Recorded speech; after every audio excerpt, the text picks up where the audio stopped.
Hello guys, welcome back to Thanjai Meenavan. இன்னைக்கு நம்ம எங்கே போக போகிறோம்னா, நம்ம கடலில் கூண்டு வச்சுருந்தோம். அதில் நமக்கு வந்து கிட்டத்தட்ட 7 கிலோ அளவுக்கு கிளிமீன் மாட்டுனுச்சு. அந்த கிளிமீனை பார்க்க தான் நம்ம போயிட்டுருக்கோம். இன்னைக்கு அந்த கிளிமீனில் என்னென்ன நல்ல விஷயங்கள் இருக்குது, அது நம்ம எதுக்கு யூஸ் ஆக போகுது, அதை பற்றி தான் நம்ம இன்றைக்கி பார்க்க போகிறோம். அப்புறம் அதில் ஒரு கலவா மீனும் மாட்டி இருந்துச்சு. அந்த கலவா மீனில் என்ன பெனிஃபிட்டு, அதை சாப்பிட்டா என்ன பெனிஃபிட்டு, அதில் உள்ள நல்ல விஷயங்கள் என்ன, அது நமக்கு உடம்புக்கு என்னென்ன பயனை தருது, அதையும் நம்ம பார்க்க போகிறோம். இன்றைக்கி நம்ம போகிற இடம் பார்த்திங்கன்னா, நம்ம நடுக்கடலில் இது ஒரு இடம் பார்த்து வச்சுருந்தோம். அதில் நம்ம எப்போவுமே அடிக்கடி நம்மக்கிட்ட எதுவும் காசு செலவுக்கு இல்லைன்னா அங்கே போயிட்டு அந்த கூண்டு வச்சு அதில் மாற்ற மீனை அன்னைக்கு எடுத்து செலவு பண்ணுறதுக்காக தான் நம்ம வச்சுருப்போம்.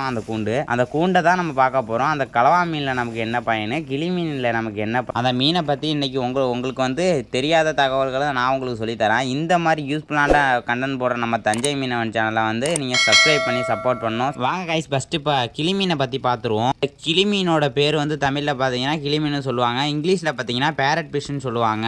கிளி மீனில் என்ன இருக்குன்னு பார்த்தீங்கன்னா ஹை ப்ரோட்டீன் இருக்குது. அது வந்து உடம்புக்கு வந்து ரொம்ப ஸ்ட்ராங்காக தரும். அந்த மீனில் பார்த்தீங்கன்னா ஒமேகா 3 இருக்குது. அது வந்து ஃபேட்டி ஆசிட்ஸ், இதயம் நல்லா வேலை செய்கிறதுக்காக அந்த ஆன்டி ஆசிட் வந்து யூஸ் ஆகுது. அது என்னென்னு பார்த்தீங்கன்னா ஒமேகா 3. இந்த மீனில் பார்த்தீங்கன்னா விட்டமின் டி இருக்குது. அது வந்து நம்ம உடம்புல உள்ள எலும்பை ஸ்ட்ராங் ஆகிறதுக்காக யூஸ் ஆகுது. விட்டமின் டி வந்து இன்னொரு பயன் என்னன்னா லோ ஃபேட் இருக்குது. அது வந்து நம்ம உடம்புல வந்து ஃபேட்டை அதிகப்படுத்தாமல் நார்மலாக கண்ட்ரோலாக வச்சுக்கிறதுக்காக இந்த லோ ஃபேட் யூஸ் ஆகுதுன்னு சொல்லியிருக்காங்க.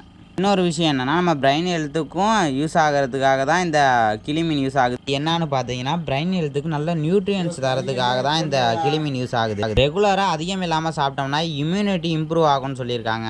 வாங்க அடுத்து கலவா மீனை பற்றி பார்க்கலாம். அந்த கலவா மீன் எதுக்கு யூஸ் ஆகுதுன்னா, அடுத்தது வாங்க கலவா மீன் ஃபிஷ்ஷை பற்றி பார்த்துடலாம். அந்த மீனுக்கு இங்கிலீஷில் என்னென்னா குரூப்பர்னு சொல்லுவாங்க. அந்த கலவா மீனில் பார்த்தீங்கன்னா லியன் நல்ல ப்ரோட்டீன் சோர்சஸ் இருக்குதுன்னு சொல்லியிருக்காங்க. இந்த கலவா மீனில் இன்னொரு பெனிஃபிட் என்னென்னா அது வந்து ஒமேகா 3 இருக்குதுன்னு சொல்லியிருக்காங்க. ஒமேகா 3 எதுக்காக யூஸ் ஆகுதுன்னா ஹார்ட்டுக்கும் ஹெல்த்துக்கும் நல்ல பெனிஃபிட் இருக்குதுன்னு சொல்லியிருக்காங்க. இன்னொன்று என்னென்னா அதில் விட்டமின் B12 இருக்குன்றாங்க. அது எதுக்கு யூஸ் ஆகுதுன்னா நம்ம உடம்புல ரத்தம் அதிகமாக ஊறுறதுக்கு தான் விட்டமின் B12 யூஸ் ஆகுது. இன்னொரு பெனிஃபிட் என்னென்னா பாடி மசில்ஸுக்கு நல்லதுன்ட்டு சொல்லியிருக்காங்க. அதாவது மூட்டு வலியையும் குறைக்குன்னு சொல்லியிருக்காங்க, ஜாயின்ட் பெயினையும் குறைக்கணும்னு சொல்லியிருக்காங்க. கவனத்துக்கு வேண்டியது அதில் என்ன சொல்ல இருக்குன்னா, கடலில் உள்ள பெரிய மீன்களில் மெர்க்குரின்ற, அது ஏதோ ஒரு சில மீன்களில் மட்டும் மெர்க்குரின்ற ஒரு ஆசிட் இருக்குன்னு சொல்லியிருக்காங்க. அது வந்து உடம்புக்கு கெடுதலாம். அதனால நீங்கள் இந்த மீன்கள்லாம் சாப்பிடும்போது வாரத்துக்கு 1-2 டைம் சாப்பிட்டா போதும்னு சொல்லியிருக்காங்க. இன்னைக்கு பார்த்தீங்கன்னா இந்த வீடியோ இதோட முடியுது. இந்த மாதிரி யூஸ்ஃபுல்லான கண்டென்ட் போடுற நம்ம சேனலை பார்த்தீங்கன்னா நீங்கள் சப்ஸ்கிரைப் பண்ணி சப்போர்ட் பண்ணணும். சப்ஸ்கிரைப் பண்ணி சப்போர்ட் பண்ணாதான் நமக்கு ஒரு யூஸ்ஃபுல்லாக இருக்கும். இந்த மாதிரி மீன்களின் பயன்களை பற்றிலாம் நீங்கள் தெரிஞ்சுக்கணும்னு நினச்சிங்கன்னா நம்ம சேனலை வந்து சப்ஸ்கிரைப் பண்ணி தொடர்ந்து பாருங்கள். டெய்லிக்கும் இந்த மாதிரி மீன்களோட நல்ல விஷயங்களை மட்டும் நான் எடுத்து சொல்கிறேன், கெட்ட விஷயங்களும் சொல்கிறேன். இன்றைக்கி பார்த்தீங்கன்னா இந்த வீடியோ தர முடியுது. அடுத்த நல்ல வீடியோ சந்திக்கிறேன். Bye guys.